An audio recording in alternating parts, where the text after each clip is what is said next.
প্রকাশ্যে নওশাদ সিদ্দিকীকে হুমকি শওকত মোল্লার। তোর ক্ষমতা নেই ভাঙড়ের মাটিতে ঢোকার। ভাঙড়ের প্রতিবাদ সভায় নওশাদ সিদ্দিকী প্রসঙ্গে মন্তব্য শওকত মোল্লার। পাশাপাশি তোহা সিদ্দিকীকেও বেনজির ভাষায় আক্রমণ শওকত মোল্লার। তোহা সিদ্দিকীকে দালাল বলে আক্রমণ শওকতের। আমরা শোনাবো শওকত মোল্লা কি বলছেন। আইএসএফের সঙ্গে টাকার কন্ট্যাক্ট করলো, এর মাঝখানে কানোয়ার আছে আইএসএফের টুপি দিয়ে ঘরে কালো মতো টুপি। আমি এই ভোগালী 2-এ ভোগালী 1-এ আমরা সেদিন গেছিলাম মিটিং করতে। ওই জানোয়ারকে সাবধান করে দিতে, যদি আমাদের কোনো মিটিংয়ে যদি বাদরামো করো মাটির ভেতর পুঁতে ফেলে দেবো। আমার ক্ষমতা তোমার বাপ নওশাদ, তোমার বাপ আব্বাস পারবে না। আমি পরিষ্কারভাবে বলে দিচ্ছি। তাদের বলি, আমাদের একদিন যদি তোর দলের কর্মীরা কোনো রকম নোংরামি করেছে আমাদের গাড়ি ঘিরে, তোর ক্ষমতা নেই ভাঙড়ের মাটিতে ঢোকার। আজকের প্রকাশ্যে সবাই চ্যালেঞ্জ করে আজকের বলে দিচ্ছি, থেকে নোংরামি করছিস কেন? একজন বাসন মাজার চাকরের চাইতেও খারাপ আমি নিশ্চিতভাবে আমি মনে করি। আজকের ভণ্ডামি করে ভাঙড়ের মানুষকে কঠিন পরিস্থিতির দিকে ঠেলে দিচ্ছে, সে কখনো পীরজাদা হতে পারে না। আমি মনে করি ও শয়তান। প্রকাশ্যে নওশাদ সিদ্দিকীকে হুমকি শওকত মোল্লার। ভাঙড়ের প্রতিবাদ সভায় নওশাদ সিদ্দিকী প্রসঙ্গে মন্তব্য শওকত মোল্লার। ফোন লাইনে রয়েছেন প্রতিনিধি তমাল সরকার। তমাল, প্রকাশ্যে এবার নওশাদ সিদ্দিকীকে হুমকি শওকত মোল্লার। দেখো, একদমই তাই। তোমায় বলে রাখি যে গতকাল একটি প্রকাশ্য মঞ্চ থেকেই শওকত মোল্লা নওশাদ সিদ্দিকীকে হুমকি দিয়েছেন। পাশাপাশি তিনি বেনজির ভাষায় আক্রমণ করেছে একদিকে নওশাদ সিদ্দিকী, একদিকে পীরজাদা তোহা সিদ্দিকীকে। তোমায় বলে রাখি, ভাঙড় বিধানসভা তৃণমূল কংগ্রেসের ডাকে ধিক্কার এবং প্রতিবাদ সভা অনুষ্ঠিত হয়েছিল ভাঙড়ের কাটাডাঙ্গা এলাকায়।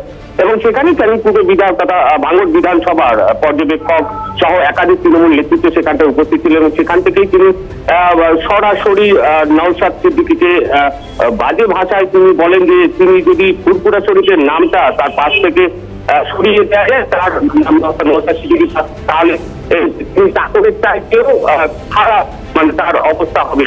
এবং তোহা সিদ্দিকীকেও তিনি দালাল বলে তিনি কটাক্ষ করেন। যে জায়গা থেকে বিরোধীরাও কিন্তু এই যে আক্রমণ শওকত মোল্লার একদিকে তোহা সিদ্দিকীকে একদিকে নওশাদ সিদ্দিকীকে সে নিয়েও কিন্তু তারা তোমার বলে রাখি 2026 এবং যত এগোচ্ছে তত কিন্তু রাজনৈতিক পর্যায়ে ভাঙড় ঘুরে শুরু হয়েছে। পাশাপাশি তোমার বলে রাখি একদিকে থেকে মারাবুল কায়দার একত্রিত হয়েছেন শওকত মোল্লার কিন্তু থেকে আরাবুল এবং কায়দারের নাম না করেও তার দিকে কিন্তু দালাল বলে দালাল বলে কটাক্ষ করেছে শওকত মোল্লা। সেই জায়গা থেকে রাজনৈতিক পরিস্থিতি কত পরিবর্তন ভাঙড় দিতেই হচ্ছে। তো সেই জায়গা থেকে আগামী দিনে রাজনৈতিক শাসক বিরোধীদের একেবারে তমাল, তুমি সঙ্গে থাকো, আবার আসবো তোমার কাছে। আমরা শুনে নেবো নওশাদ সিদ্দিকী এই বিষয় নিয়ে কি বলছেন। আমার ছেলে নয়, আমি এতে যাচ্ছিলাম গুটিয়ারি শরীফে একটা প্রোগ্রামে, আমাকে রাস্তায় আটকে কালো পতাকা রাখানো হচ্ছে। আমি দাঁড়িয়ে তাদের সাথে কথা বলেছি। আসার সময় যারা আমাকে কালো পতাকা দেখিয়েছে তাদের হাতে আমি চাকিয়ে ফিরেছি। আমি মনে করি সমালোচনাকে গ্রহণ করা দরকার, তাহলে ভুলভ্রান্তি হলে আমি তাহলে সেটাকে রেকটিফাই করতে পারবো।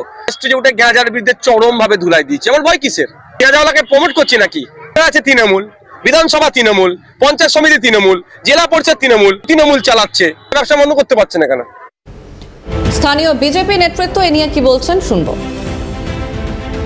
তৃণমূল কংগ্রেস বাংলার রাজনৈতিক সংস্কৃতি, বাংলার রাজনৈতিক শিষ্টাচার ধ্বংস করে দিয়েছে।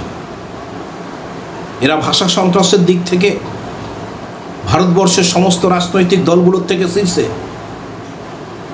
এই ক্যানিং পূর্বের বিধায়ক শওকত মোল্লা আজকে ভাঙড় নিয়ে আতঙ্কে আছে, চরম আতঙ্কে আছে। উনি ভাঙড়ে যে সমস্ত ভাষা সন্ত্রাসগুলো করছেন, বিরোধীদেরকে হুমকি দিচ্ছে, ধমকি দিচ্ছে, এটা ওনার আতঙ্কের। ভাষা সন্ত্রাস না করে, বিরোধীদেরকে হুমকি ধমকি না দিয়ে, আপনি তো নিজেকে ভাঙড়ের অবজারভার বলে দাবি করেন, ভাঙড়ের উন্নয়নটা মন দিয়ে করুন।